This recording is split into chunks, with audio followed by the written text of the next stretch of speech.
TC number 362, 5 seconds. Start. Another equal important thing is about the division of the personnel of the services. In this matter, the States Reorganization Commission recommended that there should be uniform pay scales in all states. For that purpose, they said when the state of Madhya Pradesh or Karnataka was created or formed, there should be uniform pay scales for all these services, be they belonging to the old Mysore cadre or to the Bombay cadre or Hyderabad cadre. From the bill, I don't find any such attempt being made. It is true that to raise the scales of pay in Mysore means additional expenditure to be incurred from the state funds, but we defer or postpone it or avoid it. I think we cannot. It is absolutely necessary to strengthen our administration, and one way of strengthening the administration is to have a uniform scale of pay for all the services from whichever area they might come. Otherwise, that will happen is there will be one scale for the persons who might come from Mumbai, another for those coming from Chennai, another for those coming from Hyderabad, while those from Mysore will have their own scale of pay. This is bound to create a lot of confusion, and in this context, I am sorry some political leaders in Mysore made the mistake of making a statement that they did not want the services from other areas, and if they came, they must come at their own risk. I don't know whether that statement was made after consideration. I hope it is not. Had they merely logged into clauses 100A of the draft bill, that statement would never have come to be made.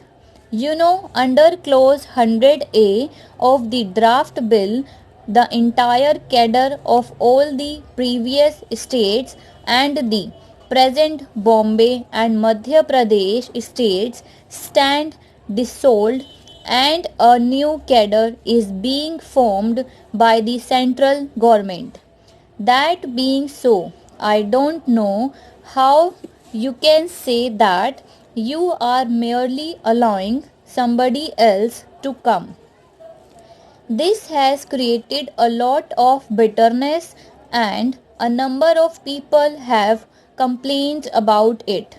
The services in other areas are quite shy of coming to the new state, and it will not be in our interest to keep back any service if it is an efficient one.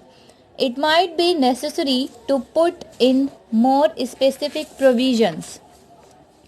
We are going to have the elections very soon.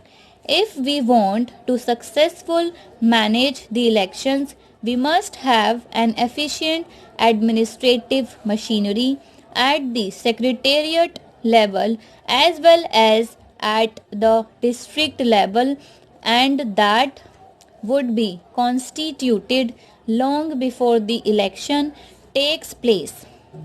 We have hardly a few months before us, and it would be absolutely necessary for the Home Ministry to give its attention to this matter and constitute the new services as early as possible.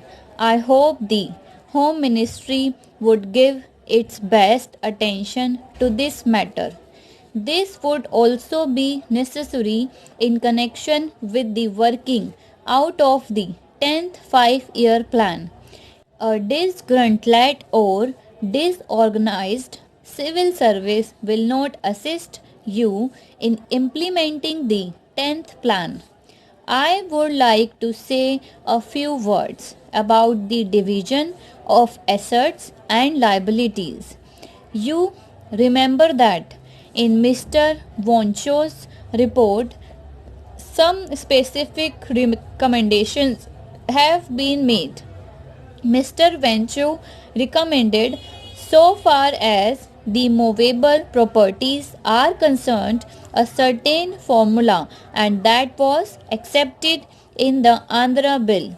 As regards immovable properties, it laid down that such immovable properties and buildings located in places which are in the districts will not be taken into consideration as they are mere concomitants, but such government buildings which are existing in the headquarters like Madras will be taken into consideration.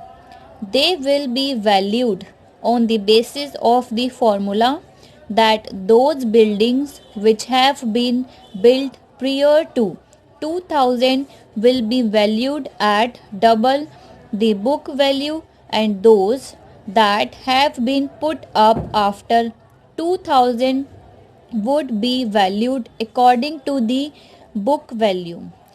This is a very reasonable suggestion.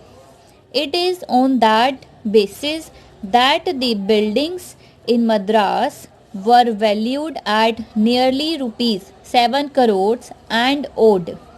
But Andhra, which was entitled to 36% of the same, was given about rupees 3 crore under section 9 of the Andhra Act.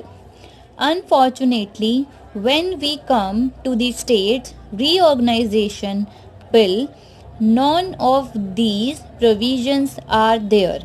There is no provision for assessing the value of the buildings in big cities like Mumbai, Chennai, Hyderabad, Delhi, and other areas. What is going to happen? Mighty buildings have been put up in those places at the cost of the entire state, and every part of the state contributed for them. Huge engineering colleges for the benefit of the entire state were built up. They are not in a position to make a gift.